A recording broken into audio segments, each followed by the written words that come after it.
Olá, meu nome é Luiz Eugênio, eu sou médico veterinário e pós-graduado em nutrição de cães e gatos. E nessa aula nós vamos falar sobre nutrição de cães com diferentes scores de condição corporal.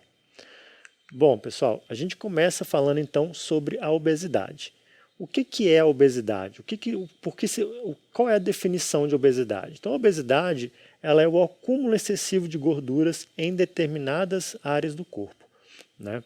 Então ela acontece quando existe o que a gente chama de balanço energético positivo, ou seja, o animal tem uma necessidade energética, calórica diária e ele está consumindo algo a mais do que isso, né? Um valor de energia mais do que ele precisa. E aí o que o organismo vai fazer? A gente vai usar essas calorias excedentes para produzir triacilglicerídeos, né, gordura, e depositar essa gordura em determinados tecidos. Quando esse acúmulo de gordura, pessoal, excede a 15%, né, a gente pode ter os quadros iniciais de sobrepeso, depois a obesidade, até chegando aí a obesidade mórbida, obesidade grave e obesidade mórbida, certo? Qual que é o problema quando isso acontece, né? Por que a obesidade é um problema recorrente e grave e perigoso que a gente tem observado cada vez mais na rotina médica? É que esse tecido adiposo em excesso, ele também funciona como um tecido inflamatório, né? Ele produz ali uma certa concentração, né, de fator tumoral alfa e interleucinas do tipo 6, que são mediadores pró-inflamatórios. Dessa forma, o tecido adiposo, o excesso de tecido adiposo não é algo saudável aí aos cães e os gatos em geral, certo? Bom, mas por que a gente tem observado cada vez mais cães e gatos obesos?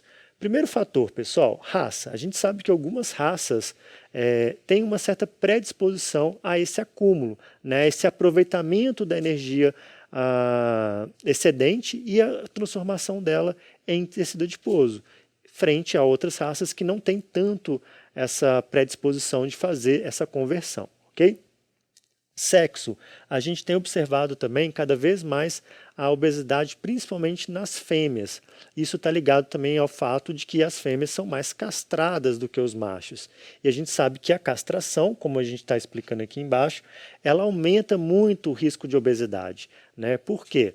Nos machos, a castração diminui os níveis de testosterona e a conformação corporal desse animal diminui, né? Altera, melhor dizendo. A gente tem uma diminuição de tecido muscular, que é o tecido metabólico ativo, o metabolismo desse animal diminui, a necessidade energética diminui, porém, muitas vezes não é acompanhada da diminuição da energia disponível através da alimentação. Então, esse animal acaba ganhando peso. Nas fêmeas, a gente tem a ocorrência, né, desse processo também em menor escala, porque a concentração de testosterona na fêmea é bem menor, porém a queda do estrógeno na fêmea faz com que ela perca um pouco a sua capacidade de se tornar saciada. Então, a fêmea castrada, ela perde um pouco essa questão da saciedade. Então ela acaba comendo em excesso, né? Então é um animal que não se sacia com tanta facilidade. E aí, né, esse aumento da ingestão de alimento aumenta muito a demanda, o balanço energético positivo, e esse animal acaba então ganhando peso. Além do que, a falta desses hormônios também faz com que esse animal muitas vezes fique mais inativo, e isso também, né, vai diminuir o metabolismo e aí contribui para o tal balanço energético positivo, que é a origem da obesidade. Bom, a idade, né, isso também é um fator aí de predileção, predisposição, melhor dizendo, para a obesidade. A gente sabe que cães idosos, o nível de obesidade aumenta, né, nesses cães. Por quê? Porque também vai haver uma conformação corporal, vai alterar com a idade, o metabolismo altera, e se a gente não acompanhar com a diminuição da demanda energética oferecida na comida, esse animal acaba se tornando obeso. E a gente tem observado que, com o avanço da medicina veterinária no geral, os cães têm vivido mais. Então, tem ficado mais idoso e, consequentemente, a obesidade tem aparecido mais nessa população.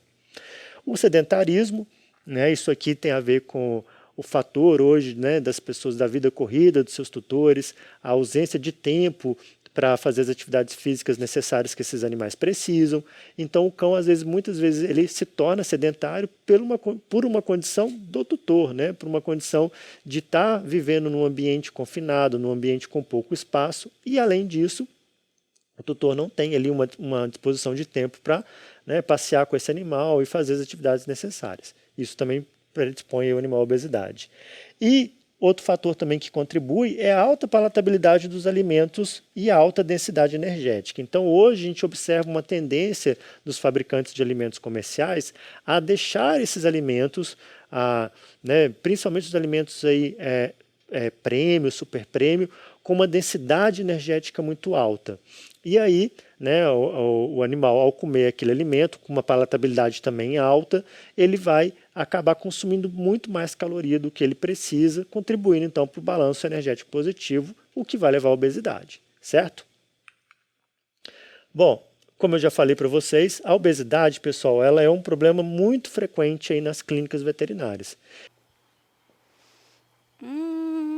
Médico veterinário, está precisando acessar mais aulas como essa? Acesse agora a plataforma VET Profissional e se surpreenda!